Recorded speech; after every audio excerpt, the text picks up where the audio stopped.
Welcome to Impact Pasadena. I'm delighted to have Vice Mayor John Kennedy here with me, and we're continuing our conversation, which we were starting in an earlier segment, about housing and some of the issues that are presented and the challenges for Pasadena. We were talking a little bit about the particular challenges for the Northwest community, and you were making some strong points about the great housing stock that we have in the Northwest and some of the changes that are occurring just naturally as part of progress. Do you think you could talk a little bit more about that? Because we kind of got shortchanged on the time. Well, housing is particularly a difficult subject to broach because we have a governor who basically abolished the vehicle that helped us fund housing. The redevelopment law basically was eliminated out of state law. And what redevelopment law allowed was us to take tax increment money from major projects and put it in a pool of funds to draw upon, to leverage, to build affordable housing. That doesn't exist anymore. And what we have seen in terms of that goose that laid the golden egg, the goose was killed by Governor Brown for a lot of good reasons. And one was the health of the whole state as opposed to individual cities. But what has happened, the result of that has been that we have a housing crisis, not just in Los Angeles County, but throughout the state of California, if not the whole country. But let's just deal with California and here in Pasadena. So what we are trying to do in Pasadena is figure out ways in which we can respond to the housing crisis. And it is, in fact, a housing crisis. I believe that every person deserves a clean, safe, and affordable place to live. And that's what policy-driven, the council is there. We just don't have the dollars to provide the resources to build enough housing to house everyone who is homeless or is in need of housing. But we make our effort. And we do that with inclusionary housing fees. We do that with consultation with nonprofits that provide housing, build housing. And I have an over-concentration of affordable housing in the district that I represent on the City Council, District 3, though I'm proud to be a representative of the district. It's uncomfortable in a sense because there are no easy solutions. I know that there are people out there who want to see rent stabilization. They want to see what we call rent control. And so far, the council has not had a clear appetite to do that. However, there is an active group in the community that is receiving some support to put a measure on the ballot to see what the residents and the voters of Pasadena want in terms of a solution related to rising housing costs. And I suspect housing costs will continue to rise. So the council is looking at it. The council is aware of it. The council is supportive of building affordable housing. The dilemma is we just don't have a lot of dollars to have a comprehensive response to the need. You know, it's a knotty and complicated problem too that you're wrestling with, and it's I think cities all across the state are looking at this and trying to come up with solutions, and it's not easy. There's not a silver bullet here.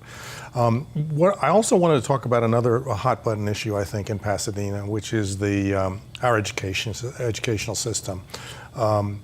We have, in many ways, a terrific system, both K through 12 and also Pasadena City College. But PUSD specifically has had some real problems, particularly of late, in the financial area. And I know that the state and the county have gotten involved. What's the role of the city and the city council in supporting PUSD and trying to ensure that we have continued excellence in the public schools? Funding for public education locally is based on annual daily attendance. And what we have seen over the past 30 years is a significant drop-off of parents sending their children to Pasadena Unified School District. In terms of the geography that exists in the city of Pasadena, there are more private schools than probably anywhere per square inch in the state of California, more private institutions. They've just sprung up and they continue to spring up. And we've just had one of the largest swaths of land being acquired by an international private institution, William Carey. It's a university, and they have about approximately 13 to 16 acres in the northeast quadrant of the city, and that's acquired by a private institution. And that will not, quote unquote, serve locally. That'll serve an international student body. But here locally, the former mayor of the city of Pasadena, Bill Bogart, and his wife Claire, big names in our city, sent their children to public schools, and they made a significant investment. But even in that family, they did that for their children who are closer to my age, and I'll be 57 soon, I think. But their younger children, they sent essentially to private schools. Yeah. So what we have seen is that particularly whites and upwardly mobile people, irrespective of race, are sending their children to private schools. So that impacts the health of the public education system. So it's not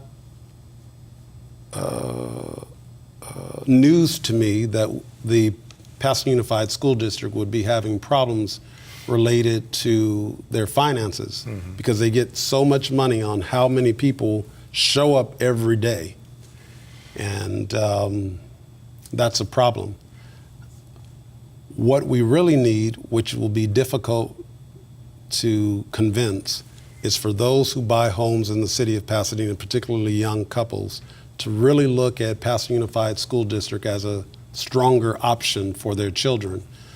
We know as a community, as a region, as a state, as a nation, that if a parent is involved in their child's education, it doesn't matter whether they go to public schools, private schools, or charter schools. So I'm saying the Pasadena Unified School District, a public education, is a quality education here in the city of Pasadena, and all of us who love Pasadena need to make that investment in the Pasadena Unified School District. It is a difficult issue. The Pasadena Unified School District receives its charter from city government, so we provide them the charter to operate. And the current mayor, then a city council member, and myself were appointed by the former mayor to be a part of Collaborate Pasadena. The mayor has rightly stayed engaged with the Pasadena Unified School District, and the council is looking to the mayor, Mayor Terry Tornick, to be a part of the solution as it relates to the health of Pasadena Unified School District. I put that squarely at his feet, whether he wants it or not, but he has shown a commitment to public education. I believe his son is or was a teacher at Blair High School, my alma mater, where I served as the student body president. So it's a very complicated issue. It is. It's not an issue that in 30 minutes we can dig deep in, but let me just say to Pasadena, we must preserve, advance public education in the city of Pasadena, and we must do that as a nation. It is a national security threat if we do not invest and make sure that every child in the United States, the state of California, the city of Pasadena has a quality education. And what I mean about national security threat, we must educate our populace to meet the challenges that we will face in the 21st century. And the only way to do that is to first make the policy decision that every child has value and that we're going to invest real dollars in that child. Absolutely. I really agree with you, and I'm so glad that you enunciate that. I think one hopeful sign is that we were talking about housing earlier, and as more young couples buy in some of the more affordable areas of Pasadena, gosh knows they're going to be spending a lot for their house, no matter how affordable it is. It's pretty tough to come up with $40,000 or $50,000 a year for a private school, for elementary or whatever. And we have excellent teachers in the Pasadena Unified. I think that over the years it's maybe gotten a bum rap, but I think that's more out of ignorance than really the truth.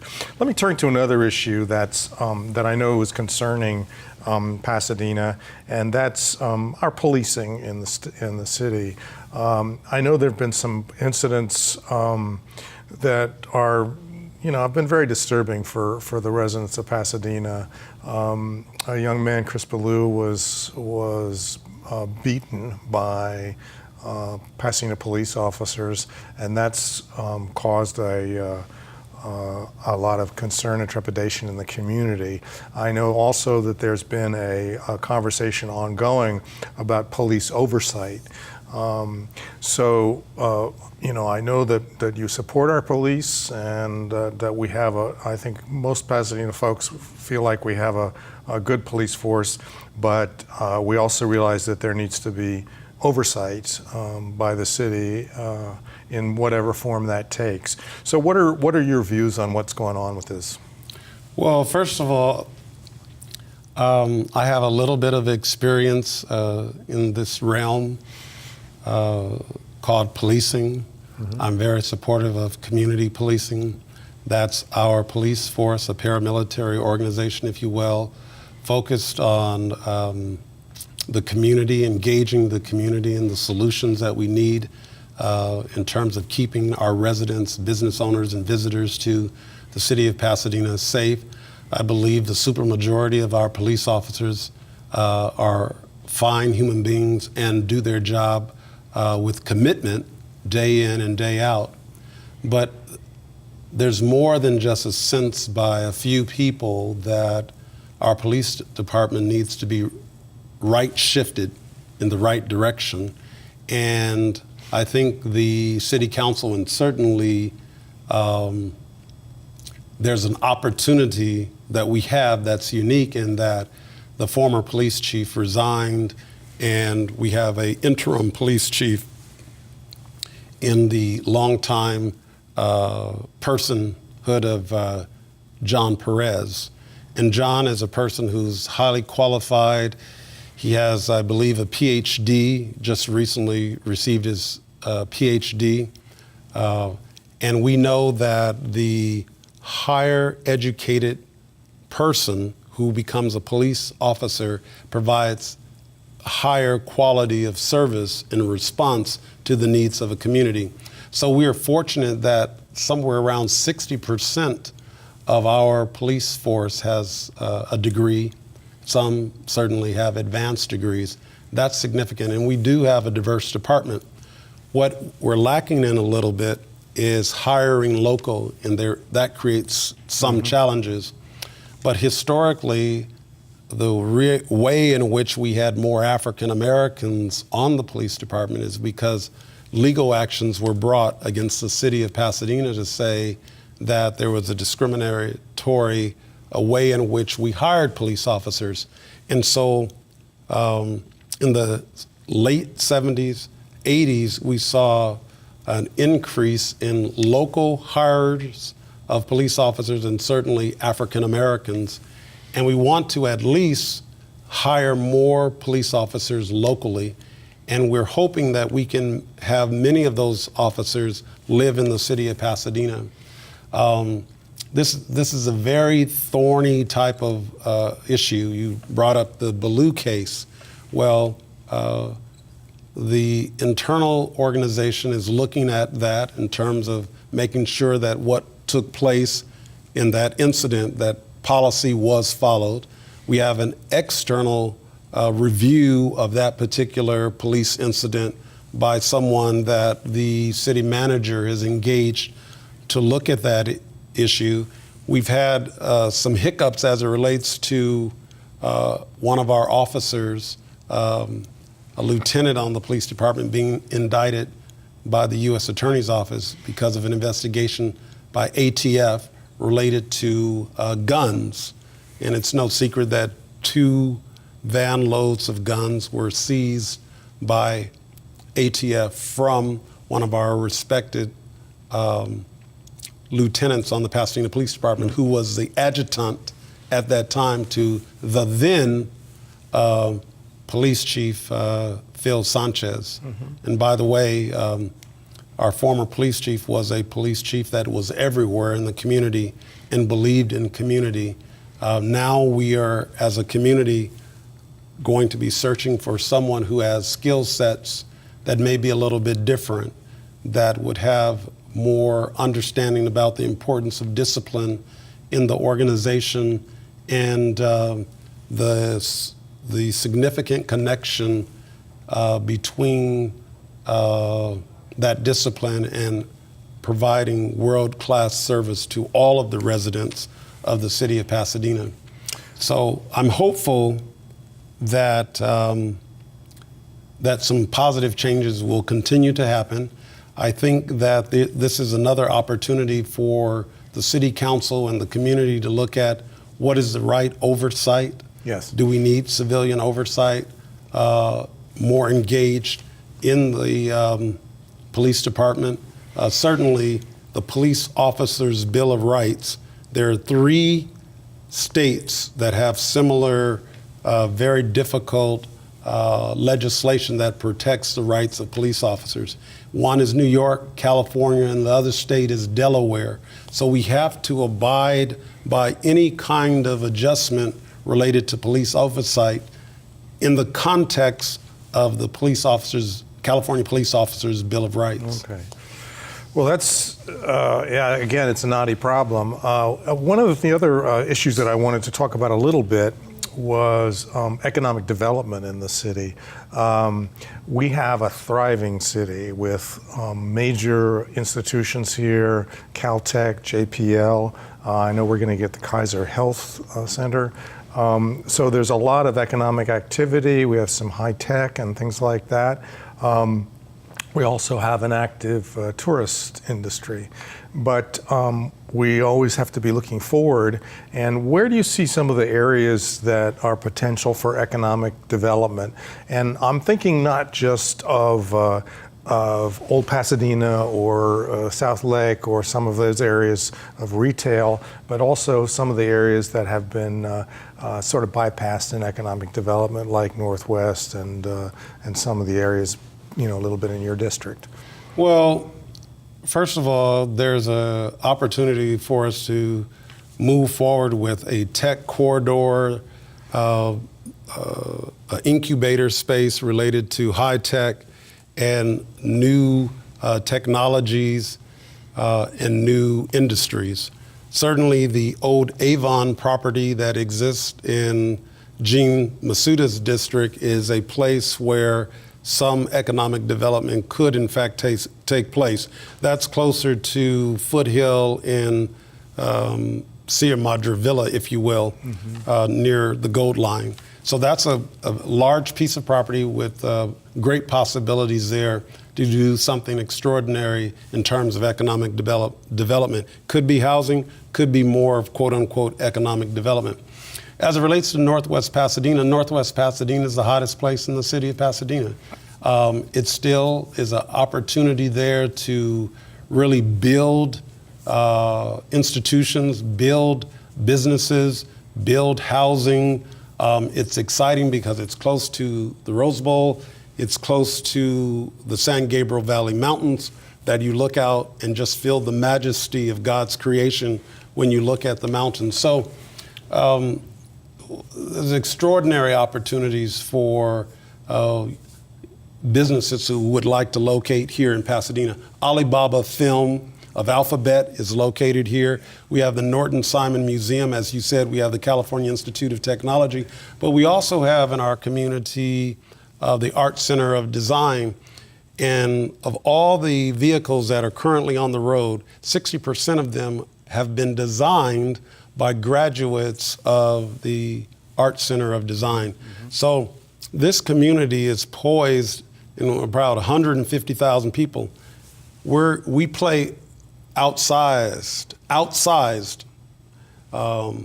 because we are a community of brilliance, intelligence, collaboration, and we want to honestly deal with issues about race, issue about affordable housing, issues related to homelessness, the finance and health of the city. We want to honestly put that on top of the table as opposed to under the table to deal with. And that is a good testament to the elected leadership of the city of Pasadena. And where we go wrong, the voters will let us know, I'm sure. Yeah, I do think you're absolutely right that our experience, our diversity has really been a lot of what has made Pasadena great. I wanted to touch on one other thing, is that I know in your district and throughout the city, we have a growing Latino population, yes, and many of whom are first generation or immigrants. Some of whom are undocumented. I know we've struggled with the city has struggled with how to deal with that. I just wanted to get your general view on how we provide, the services and protection for all our citizens, or even all our residents, really. Before I answer that question, my geography representing District 3 on the City Council is basically taking the 210 freeway on the east of the 210 freeway along Colorado Boulevard on the north side of Colorado, between the 210 freeway and Lake on the west side of Lake, and take that up basically to Washington Boulevard and across, and then jog up Los Robles over to El Molino, and that will encompass very diverse community District 3. Old So Pasadena. It includes the city hall, it includes Parsons, the largest development called Lincoln Properties, largest development in the city. It includes most of the public housing, community village, community arms, Kings Villages, Pilgrims Towers north and south, north and east, and it's the thriving part of our community. Yeah. And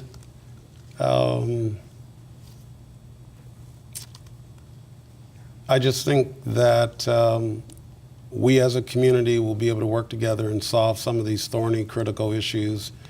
And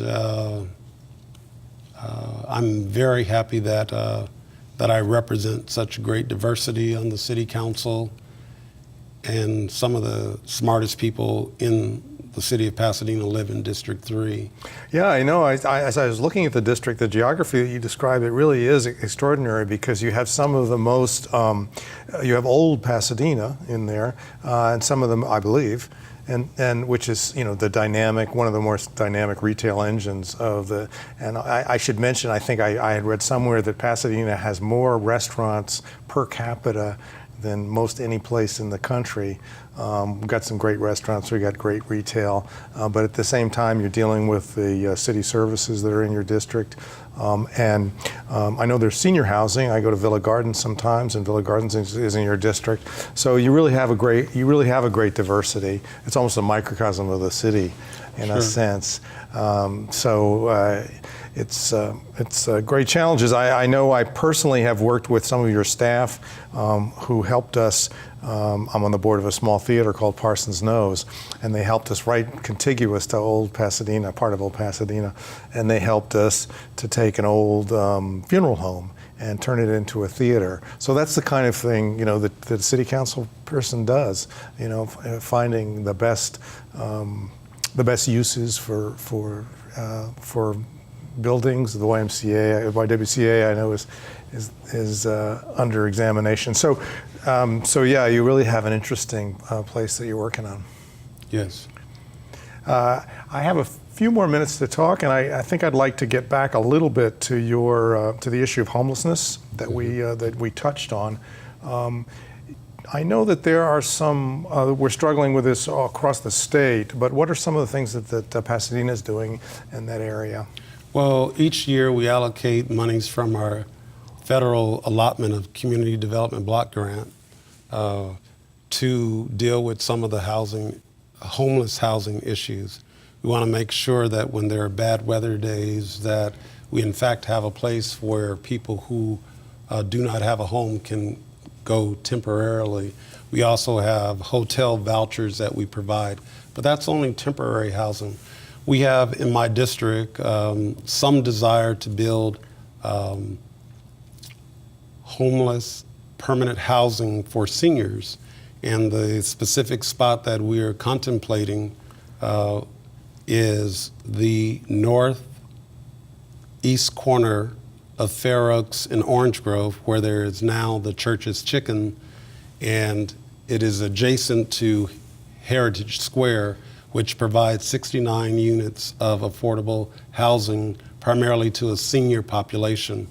This and that would has be been Heritage Square 2, so-called, right? essentially, we refer to it internally as Heritage Square 2, and we want to get that off the ground because it's been a long time on the design and on the drawing board, if you will. And so we hope to move that out of committee.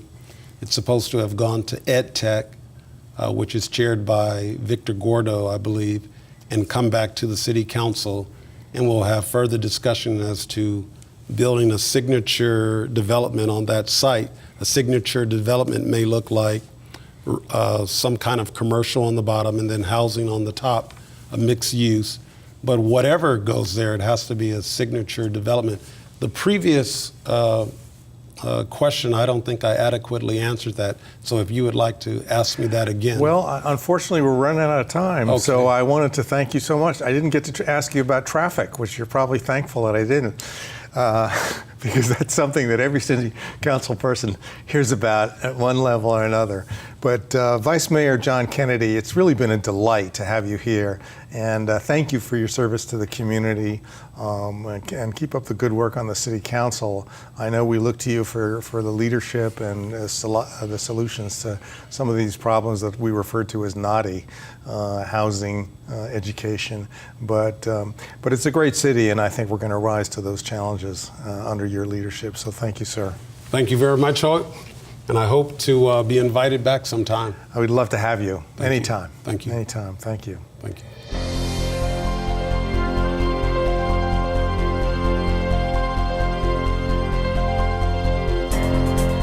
This program was produced by Pasadena Media for the Arroyo Channel.